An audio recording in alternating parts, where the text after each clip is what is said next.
खबरों का सारथी।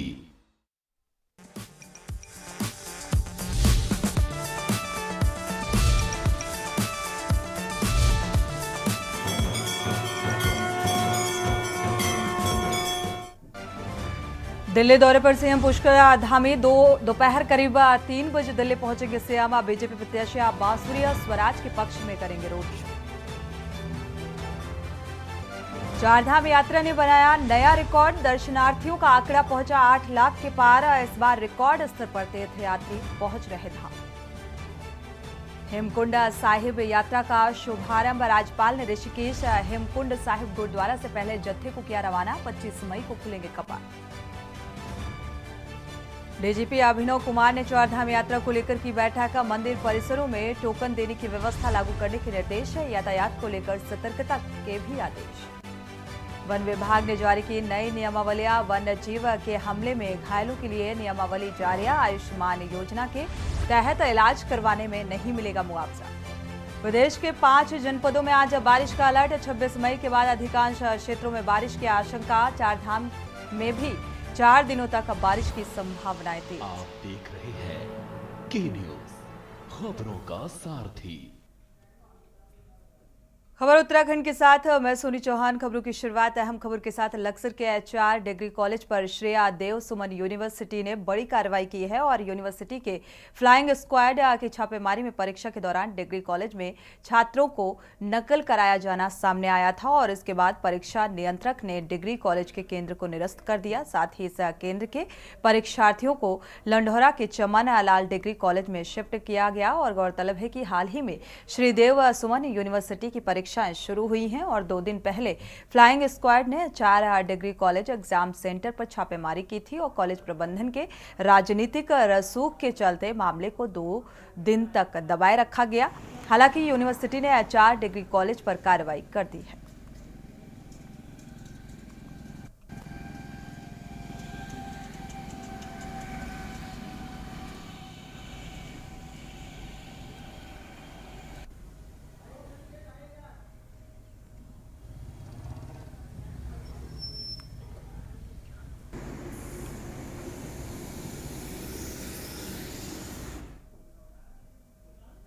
उत्तराखंड में लोकसभा मतदान प्रक्रिया पूरा होने के बाद चुनाव आयोग उत्तराखंड के निकाय चुनाव की तैयारी में जुट गया है और निकाय चुनाव की तैयारी अभी कुछ इस तरह देखने को मिल रही है। इस बात पर लोग से आकर मुर्दे भी अपने मतों का प्रयोग करेंगे। इतना ही नहीं, एक ही व्यक्ति 2 अलग अलग जगहों से अपने पसंदीदा उम्मीदवार को वोट देगा। साथ ही जिन लड़कियों की शादी हो गई है वो महिलाएं भी अपने घर जाकर वोट कर सकेंगी। क्या है अजब और गजब तैयारी, देखिए हमारी इस खास रिपोर्ट में।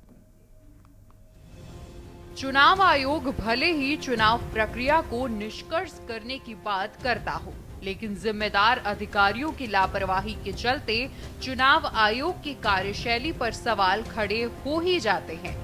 जी हां, एक बार फिर जसपुर SDM की लापरवाही के चलते चुनाव आयोग सवालों के कटघरे में खड़ा हो गया है, क्योंकि जसपुर के नगर पंचायत महुआ डाबरा क्षेत्र में SDM की लापरवाही से कुछ ऐसे कारनामे हो गए हैं जिन्हें सुनकर आप भी दंग रह जाओगे। दरअसल महुआ डाबरा क्षेत्र में मतदाता सूची को दुरुस्त करने का काम चल रहा था और इसी काम में कुछ के ऐसे नाम दर्ज कर दिए गए जो इस महुआ डाबरा नगर पंचायत के निवासी ही नहीं है। इतना ही नहीं, लिस्ट में ऐसे भी नाम दर्ज कर दिए गए हैं जो अब इस दुनिया में ही नहीं हैं, जिनका निधन हो गया है। लापरवाही के मामला यही नहीं थमा, कुछ ऐसे नाम भी लिस्ट में दर्ज कर दिए गए हैं जिन्होंने अपना क्षेत्र छोड़ दिया या फिर जिनकी शादी हो गई। उन लड़कियों के नाम लिस्ट में शामिल हैं। कुछ ऐसे नाम भी लिस्ट में दर्ज कर दिए गए हैं जो महुआ डाबरा नगर पंचायत निवासी नहीं है, जिनका नाम दूसरी वोटर लिस्ट में भी है और महुआ डाबरा वोटर लिस्ट में भी है। 2 जगह वोट डालने का अधिकार उनको भी दे दिया गया है। पिताजी फरवरी के में एक्सपायर हुए थे। मृत्यु प्रमाण पत्र के लिए एप्लीकेशन दे रखी है जो अभी तक जारी नहीं हुआ।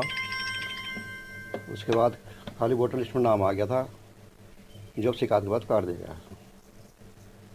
वोटर लिस्ट में तो धांधलीबाजी चल रही है, क्योंकि जो पहले होता था गांव की आंगनवाड़ी सहायिका केंद्र से जो है वोट बनते थे। अब के इन्होंने बाहर के आदमी बुलाए हैं जो कि गांव के आदमी को ऑब्जेक्शन उठाने को तैयार नहीं थे, लेकिन हमने इस पर आपत्तिजनक टिप्पणी दी है और हमने जो है कम से कम 200-250 वोट फर्जी पाए हैं, जो कि गांव के भी हैं, बाहर के भी हैं। गांव में आके बाहर के आदमी रह रहे हैं तो किराए पे रह रहे हैं, उनके वोट बन गए हैं। बाकी लगभग 250-225 वोट यूपी के हैं। अब उसमें जो है बहादुरपुर के हैं और हमीरा वाले के हैं और भूतपुरी साइड के हैं। तो हम चाहते हैं कि निर्वाचन जो है सही और शुद्ध तरीके से जो है जांच कराए और जो है वोटर लिस्ट में जो धांधलेबाजी है उसकी जो है निष्पक्षता से जांच की जाए। मामला वोटर लिस्ट से निकलकर अब एसडीएम कार्यालय तक पहुंच गया और एसडीएम कार्यालय में पहुंचकर शिकायतकर्ता द्वारा शिकायत भी कर दी गई है और मामले की जांच की मांग की गई है। लेकिन मजाल एसडीएम साहब बढ़ते तापमान में भीषण गर्मी में निकलकर धरातल पर जाकर शिकायत का मुआयना करते या किसी कर्मचारी से पूछते कि ऐसा लिस्ट में क्यों हुआ, किस दबाव में लिस्ट में फर्जी नाम दर्ज कराए जा रहे हैं। वहीं शिकायतकर्ता का आरोपी की एसडीएम साहब ने कुछ नाम तो लिस्ट से काट दिए हैं, लेकिन कुछ नाम लिस्ट में से हटाने के लिए ठोस सबूत मांगे जा रहे हैं। ऐसे में आप ही सोचिए जरा, शिकायतकर्ता कहां से सबूत इकट्ठा करेगा और एसडीएम साहब को कहां से ला कर देगा। शिकायत के आधार पर एसडीएम साहब को ही टीम का गठन कर देना चाहिए और ईमानदारी से निष्पक्ष जांच कर दूध का दूध पानी का पानी करना चाहिए। और कि मतदाता सूची में बाहरी व्यक्तियों को शामिल कर लगभग 250 नाम फर्जी वोट बना दिए गए, जिसकी शिकायत मैंने एसडीएम जसपुर और अधिशासी अधिकारी महुआ डावरा और उच्च अधिकारियों से की। उसके पश्चात जो है हमारी सुनवाई के दौरान एसडीएम साहब ने लगभग 100-125 वोट कैंसिल कर दिए, लेकिन जो बाकी रह गए उनके सबूत के अभाव में वो हमसे सबूत मांग रहा है कि इनके सबूत लेकर आओ तब मैं इनके वोट काटूंगा। बाकी एसडीएम साहब ने उन जो शेष व्यक्ति हैं उनसे कोई सबूत नहीं लिया, न उन्हें कोई नोटिस दिया, न उन्हें उन पर कोई कार्रवाई। अब जो जिनने ये वोट फर्जी थे, जिस अधिकारी ने ये फर्जी वोट मिली भगत से करे, उन पर भी कोई कार्रवाई नहीं की। तो मेरी ये मांग है कि निष्पक्ष तरीके से जो वोट ये शामिल करे गए हैं सबूत के अभाव में, इन पर जो है निष्पक्ष तरीके से कार्रवाई हो। मेरा चुनाव आयोग, निर्वाचन आयोग से भी ये कहना है। निर्वाचन आयोग एक तरफ तो कहता है कि हम जो है निष्पक्ष जांच करेंगे, निष्पक्ष जांच के नाम पर केवल जो है खाना पूर्ति हो रही है, कोई कार्रवाई नहीं हो रही है। तो बाहरी व्यक्ति थे जो हमारे गांव के में रहते ही नहीं है, जिनकी मृत्यु हो गई उनको शामिल कर लिया गया, जिनकी 5-6 साल पूर्व जो है शादी हो गई उनको शामिल कर लिया गया। वहाँ बहादुरपुर उनके लगभग 64 नाम, 60-70 नाम जो है शामिल कर लिए गए। वो जब हमने सबूत पेश करा तब जाकर उन्होंने कैंसिल करे। अगर हमारे पास अब जिन व्यक्तियों के सबूत हैं तो वो कैंसिल कर रहे हैं, जिनके हमारे पास सबूत नहीं है तो वो कह रहा है कि सबूत लेकर आओ। भाई तुम भी तो कुछ जांच करो। अधिकारियों से हमारा ये कहना है कि आप भी तो कुछ जांच करो, आप भी तो कोई इनसे प्रमाण लो। भाई जहाँ के रहने वाले हैं, हम एलिगेशन लगा रहे हैं कि बाहरी निवासी हैं, तो उनसे वहाँ की मतदाता सूची नहीं मंगा सकते एसडीएम साहब? जसपुर से कांग्रेस विधायक आदेश चौहान को पूरा मामला सोची समझी साजिश लग रही है। अधिकारियों की लापरवाही की बात करते हुए जसपुर विधायक आदेश चौहान ने कहा कि किसी को लाभ पहुंचाने के लिए अधिकारियों द्वारा फर्जी वोट तैयार किए गए हैं। अगर गलती होती तो 1-2 वोटों में होती, ना कि सैकड़ों की तादाद में। और क्या कुछ कहा विधायक ने, सुनिए उन्हीं की जुबानी। महुआ डावरे के जो राजनीति में थोड़ी बहुत रुचि रखते हैं वो लोग मेरे पास आए थे और उन्होंने मुझसे शिकायत की कि साहब महुआ डावरा में फर्जी वोट बने हैं। उनके हिसाब से लगभग 250 वोट फर्जी है। वोट पकड़ में आए हैं वो सीमांत गांव के हैं जिसमें कि 10 की मृत्यु हो चुकी है। तो ये प्रशासन की घोर लापरवाही। जो भी इसमें दोषी है, क्योंकि 1 हो जाता, 2 हो जाता, कोई ज़्यादा वोट नहीं हुआ लगभग, अगर कुछ लेकिन अगर इतने वोट बने हैं तो कहीं ना कहीं प्रशासन और किसी को लाभ पहुंचाने के लिए ऐसा लगता है कि ये बनाए गए हैं। और अभी जो 250 वोटों के लिए कहा गया भाई जो वोट ये हैं, जबकि उनके घर महुआ डावरे में नहीं है, उनकी जांच इसलिए नहीं हो रही कि भाई इनके वो कह रहे हैं कि आप शिकायत ला के दो प्रमाण। अब ये प्रमाण कायदे में ढूंढना प्रशासन को चाहिए कि भाई आपको जब आपत्ति दे दी कि ये 250 लोग यहाँ नहीं रहते। वहीं नगर पंचायत महुआ डाबरा ईओ शिखा आर्य का कहना है कि महुआ डाबरा नगर पंचायत क्षेत्र की कुछ शिकायत एसडीएम सर के सामने आई थी।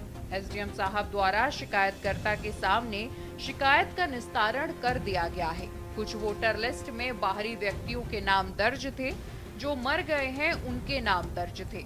कई व्यक्तियों के 2-2 वार्डों में नाम दर्ज थे, जिसकी लिस्ट बनाकर एसडीएम द्वारा जिले में भेज दी गई और जल्द कार्रवाई अमल में लाई जाएगी।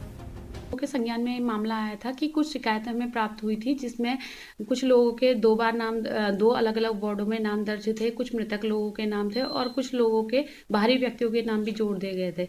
जिसमें सुनवाई के लिए हमारे एसडीएम साहब ने सभी लोगों को सुनवाई के लिए आमंत्रित किया था, जिसमें शिकायतकर्ताओं के समक्ष सुनवाई की गई। जो लोग प्रस्तुत हुए उनके समक्ष सभी शिकायतों का निदान किया गया, जिसमें जो फर्जी और मतलब जो भी चीजें पाई गई उनको समक्ष में उन लोगों के समक्ष उसका निदान किया गया। क्योंकि 2 वार्डों में नाम थे, जैसे कुछ लोगों ने एक जगह पे घर बनाया और दूसरी जगह पे निवासरत थे, तो उनका डबलिंग में आ गया था। प्रायः ये होता नहीं है, लेकिन हो गया था और कुछ मृतक लोग भी इसमें शामिल थे।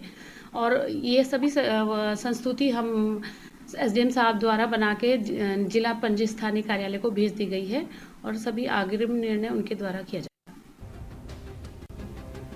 बहरहाल जिनके कंधों पर वोटर लिस्ट दुरुस्त करने की जिम्मेदारी थी, उन्हीं की देखरेख में इतनी बड़ी संख्या में फर्जी वोट तैयार हो जाना और शिकायत के बाद भी कोई ठोस कार्रवाई न करना, ऐसे में पूरा मामला कहीं न कहीं दबाव या साजिश का लगता है।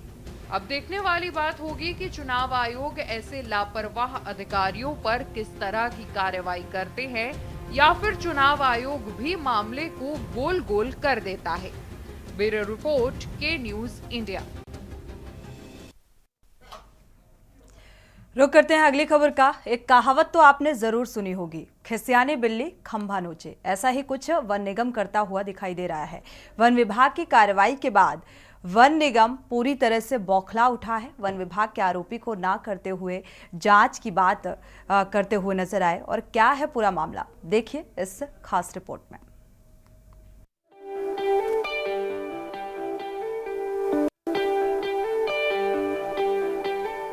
द्वारा तराई पश्चिमी डिवीजन क्षेत्र में भ्रष्टाचार का ऐसा गंदा खेल खेला जा रहा है, जो सरकार के राजस्व को तो लाखों का नुकसान पहुंचा रहा है, साथ ही जंगलों की खूबसूरती के साथ भी खिलवाड़ किया जा रहा है।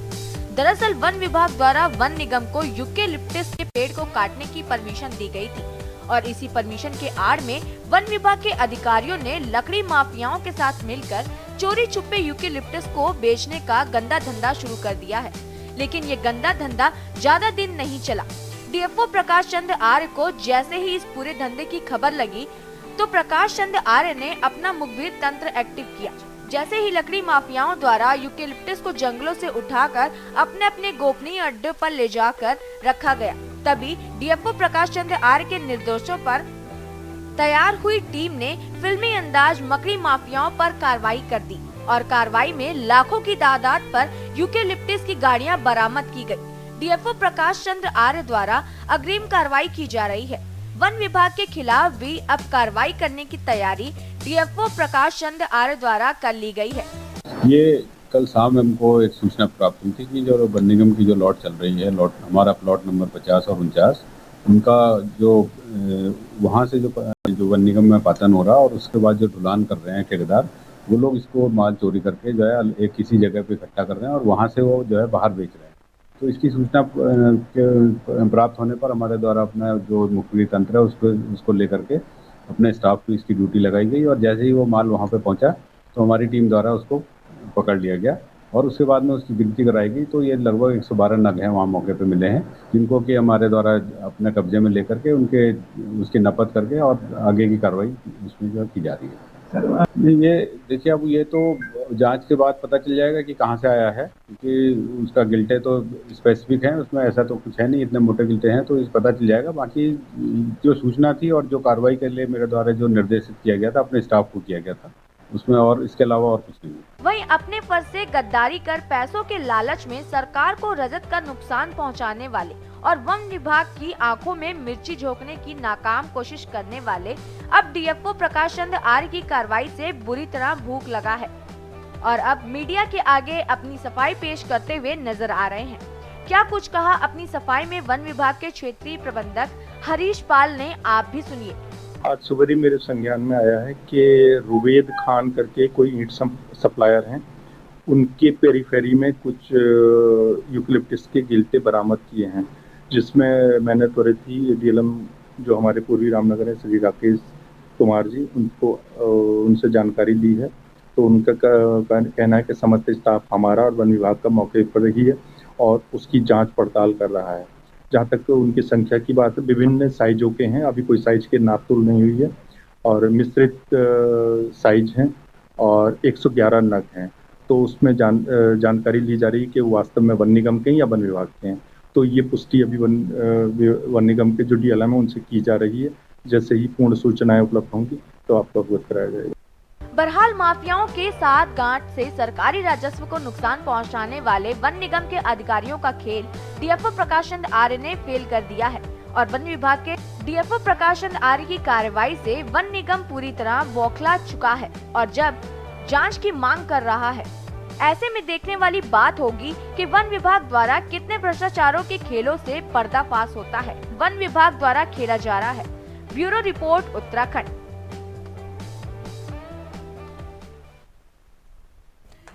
बढ़ते आगे, उत्तराखंड के राज्यपाल लेफ्टिनेंट जनरल गुरमीत सिंह ने बुधवार को चमोली के हेमकुंड साहिब गुरुद्वारा जाने वाले तीर्थयात्रियों के पहले जत्थे को ऋषिकेश से रवाना किया। देखिए ये रिपोर्ट।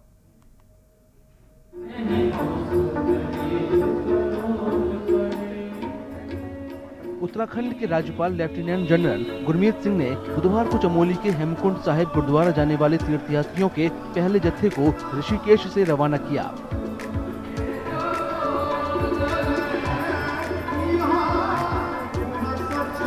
सिखों के सबसे पवित्र तीर्थ स्थलों में से एक माने जाने वाले हेमकुंड साहिब गुरुद्वारा के कपाट 25 मई को खुलेंगे।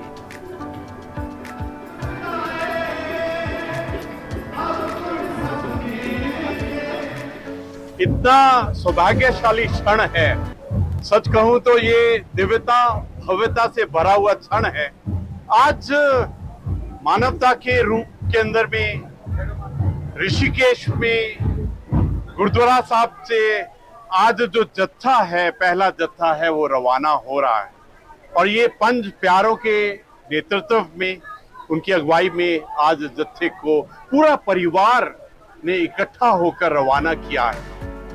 गुरुद्वारा प्रशासन के मुताबिक हेमकुंड साहिब में खराब मौसम की वजह से पहले जत्थे में अभी 3500 तीर्थयात्रियों को ही भेजा गया है। ऊपर के हालात को देखते हुए, क्योंकि बर्फ अभी काफी है, पर्याप्त मात्रा में है, तो प्रशासन और ट्रस्ट ने फैसला लिया कि 3500 आदमी को हम रोज भेजेंगे हेमकुंड साहिब के दर्शनों के लिए। वो 3500 हमने आज अपने पूरे कर लिए।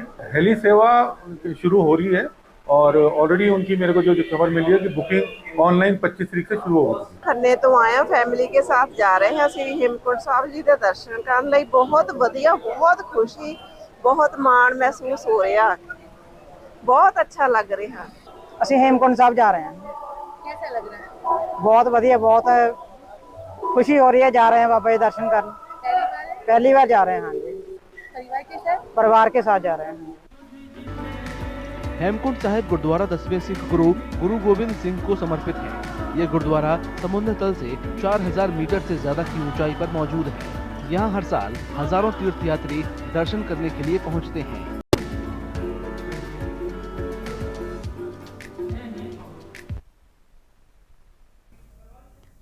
इसी के साथ बुलेटिन में इतना ही। आगे खबरों के लिए आप देखते रहिए के न्यूज़ इंडिया। आप देख रहे हैं के न्यूज़।